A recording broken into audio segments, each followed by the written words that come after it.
खुलुमबाय निउज 24 बड'लेण्ड नायगिरि बयखौबो बरायना ब्रेकिं निउजजों आं बिरपाय बर'।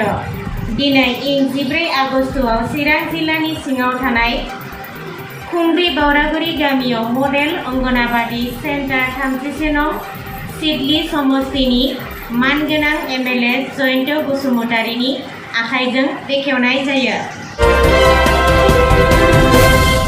आंनि बाथ्राया बेयाव गुबुन जेबो नङा जे जि फेसिलिटि अंगनबादि सेन्टार हिसाबै मोननांगौ सरकारनि भारत सरकार आसाम सरकार बा बिटिआर सरकारा जेफोर सुबिदाखौ होनांगौ बे सुबिदा गासैबो थाजोबो। दा बाथ्राया जाहैबाय जे बे 25 लाख रांजों लुनाय मोनसे अंगनबादि मडेल अंगनबादि सेन्टार आरो बेहा गावहानो मोनसे डिजाइन दंखायोमोन सेन्ट्रेल डिजाइन खालामखानाय स्टेटआव आरो बेबायदिनो दिनै नैबेयाव बे भावरागुरियाव जोङो मडेल अंगनबादि सेन्टारखौ दिनै लुफुंनानै दिहुननो हाबाय जे सिडली समस्ति बा थामहिनबा गासैबो एमएलए समस्तियाव गासै गं 11 मडेल अंगनबादि हरनाय जादोंमोन। बिनिनो दिनैहाय गंथाम मडेल अंगनबादि सेन्टारखौ बेयाव बेखेवनाय जाबाय।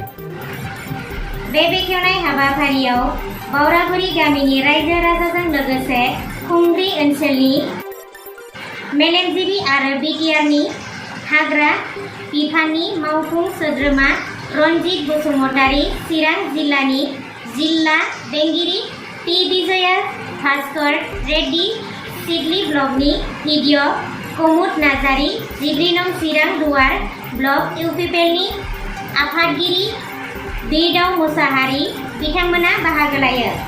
दिनैनि जा चिरां जिल्लानि सिङाव जोंनि नैबे खुंग्रि भावरागुरि हालामाव जा स्टेट गभर्नमेन्टनिफ्राय मडेल अंगनबादि सेन्टार दुलाराय आसामाव मडेल अंगनबादि सेन्टारखौ गिबियावनो जोंनि सिडली ब्लक डेभेलपमेन्ट ब्लकनिफ्रायसो मोननो हादों आरो बेखौ दिनै चिफ मिनिस्टारा एप्रिसियेट खालामगासिनो दङ।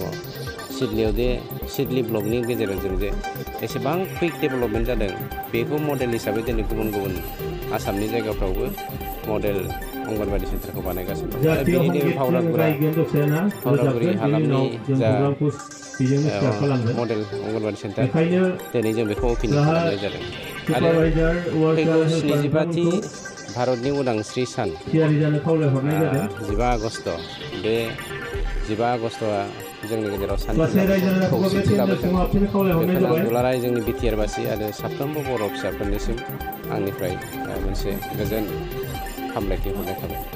सार नाथाय दिनैबो बर' माखासे बर'फ्रा उदांस्रि मोनाखै आरो बड'लेण्ड सोमावसारदों दिनै बावैसो सान सिगां जागायफिनदों बेनि सायाव सारा माफोर बुंदों? उदांस्रिया मा धरननि उदांस्रिखौ बुंदों आं बेखौ मिथिला। स्टेटनि सिङावनो स्टेट अर्थात भारतनि सिङावनो मोनसे स्टेट बिनायखौ जोङो उदांस्रि होननानै बुंनो नागिरा। बिथांमोननि बुंनाय सोदोबा हयथ' मिस्टेक जादों खिन्थु जोङो भारतनि सिङावनो सान्थियै जा मोनसे आलादा रायजो दाफुंनानै जोङो मोनसे बर'नि रांखान्थि बिथिं समाजखान्थि बिथिं जौगाहोनो नागिरदों बे मोनसे आलादा बिथिं आरो बिथांमोना माबायदि उदांस्रि माबायदि आं बेखौ बुंनो हालिया। News desk report news 24 Bodoland.